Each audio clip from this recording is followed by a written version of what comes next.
to another wonderful day here on Puddin' Power. And I am your host, Puddin', the one and only. Anyway, I want to start off by thanking everyone who have subscribed to my channel. I am very grateful and I'm very honored. I want to thank you from the bottom of my heart, and I mean that with all sincerity. You have made me happier than a bear shitting in the woods wiping his ass with a big fat white hairy rabbit. And that, folks, is pretty damn fucking happy. Anyway, something that has been brought to my attention is the word liberal. I know this is going to be a touchy subject for some people. I'm not the best a person with words. I'm still getting used to talking into my phone, or camera phone, whatever you want to call it. Anyway, liberal has many different terms or definitions, or I guess whatever you want to call it. One is a lot of government and a lot of taxation, and that's not the liberal I'm talking about. I'm talking about the liberal where you are a good person, you help other people out, you don't leave people behind, you don't judge people for who they are. Where I was brought up at, that just means you're a good person. Doesn't mean you're liberal or conservative. Honestly, I don't consider myself anything. I just consider myself a peckerhead with too many guns that loves them, and I live in a frickin' RV. But I'm a good person. I don't judge anybody by their skin color or their orientation or anything like that. I judge them for their personality or how they act or how giving they are. To be honest, I am a very giving person. I do wear my heart on my sleeve sometimes, and that's fine. The one thing that I do love doing the most is I love fucking with Chevy guys, because it's what makes me happy. And besides, Chevy guys love it too. And Ford, Chevy, and Dodge, we're all going to go after each other until the end of time. We all do it. But the one thing that we're all going to agree on, at least it's not a fucking Honda Ridgeline. That, my folks, or my friends, is not a truck. That is... I won't even go there. I won't even do it. Anyway, so today I'm going to be talking about the box that I'm redoing on my truck. My buddy Ty is helping me out a bunch with it. I had made a video yesterday about the box on the back of my truck. Or on the front of my RV, excuse me. And we had made some adjustments to it, and I've actually switched it around. We had it one way, and then we changed it another way. I made a video on it first, and then it was like, nope, we don't need to do it that way. It's going to fit this way. So I will show that to you next. Alright, I'm down here at the new location, and I am getting ready to mount my new battery box. That's the old battery, and I got 4 new 6 volts coming in. And we're going to mount them right here.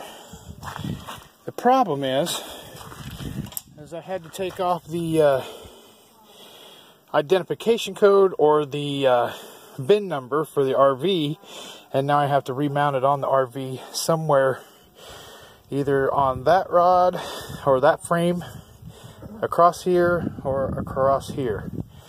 So I'll take short videos as I get it done. So here's the new battery box I got, and I'm going to have 4 6-volt batteries in here. And we bolted this down, and I took what's left over that mat that I had from my gun case, and I mounted it in here. And here's my Harbor Freight charge controller. As you can see, my batteries are charging right now. I'm actually going to mount this to the top right here, and then I'm going to take this other cord and I'm going to drill a hole right here, because this has a disconnect right here, and I'm going to run this out that hole so that way I can always keep this locked, so that way I don't have to get into it every time I need to, or if I just need to check it, I can unlock it and check it. Now, we mounted it with self-tapping screws, and we got it all mounted, and then this is what we did different. This was the old propane tank stand, and we actually bent it out and then mounted it here because the propane tanks actually fit perfect between these rails. So I'm actually putting the propane behind the box, and then everything will fit in behind that. And then we ran all the wiring, which we got to wait and do too. We have the ground run over here, the ground's run into the battery, and then we have the positive and it's run into the battery. And we had 2 batteries connected, and we found this old bottle. So what we're going to do is we ran the wires in here because there's a connection like this. So we put it inside the bottle. We're going to mount it this way so it'll have a drip rail, or so that way it'll have that drip, so it'll hang down a little bit. We're going to mount it to the side right here, and then the propane tanks will actually be mounted behind the box. And this is where I want a majority of my weight for this. And this is what we got so far, and when I get finished with it, I will get another video update on it. Well, y'all, I had to do a video real quick. We just got back from Ehrenberg, back to the place that we were at, and this gravel road we're on is pretty bad. And Ty was on his quad, and I'm in my F-150, and I dusted him out all the way back because I did not want him to pass me. And I thought it was kind of fun and funny, and all I seen was an orange Hawaiian shirt, or no, excuse me, an orange Jamaica shirt that he got in Jamaica, and white goggles in my rearview mirror. Priceless. And this truck did good, but when I got back, I had a hole in my tire. So, yeah, you know, that kind of shit happens. It happens to all of us. So, but I put some Fix-A-Flat in, and I'm driving the truck up the road now to just kind of shake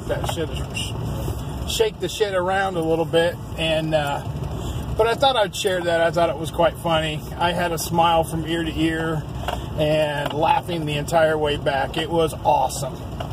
Y'all, what I'm about to show you is just freaking gorgeous as hell. And thanks to my good buddy Ty, I owe you a shit ton. So what I'm about ready to show you is just beautiful. So he let me borrow this, and no, that's not beautiful. What's beautiful is where I am at. I am up on top of a freaking mountain, and right down there is our campsite. Right down there is a crazy Canadian that let me borrow it. Thanks, buddy. He can't even see me. Hey!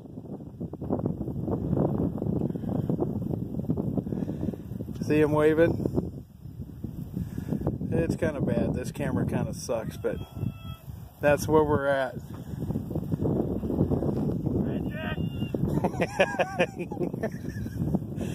This is just beautiful. And there's a little cross up here, and at nighttime we saw lights and things. We're trying to figure out what it is, but it's really kind of cool. Oh, Wendy Waymere? Well, God rest your soul, young lady. Anyway, so this is where I am at, and I'm not going to get too close to that because I don't want to come flying off of this cliff. You ever seen a redneck bounce a hill? Well, I'd be bouncing all the way down into the water. So anyway, this is just beautiful. And that town that is right over there is Ehrenberg and Blythe. No, excuse me. That would be Ehrenberg, and then that would be, well, I think it is both. Yeah, because the pipeline runs across. I don't know if you can see that in the distance. And I don't know if I can get close enough to show you. But there's a white pole that runs right through the middle, and that goes right across the Colorado River. And that, my friends, is the Colorado River. And then there's an RV park over here also. That is California. This is Arizona. What?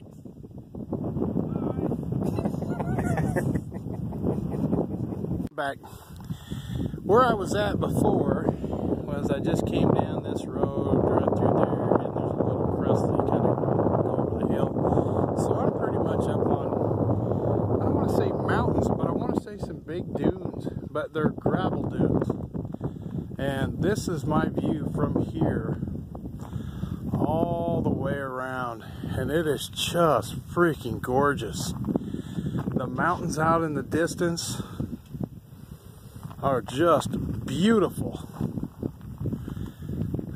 I'm even over in California.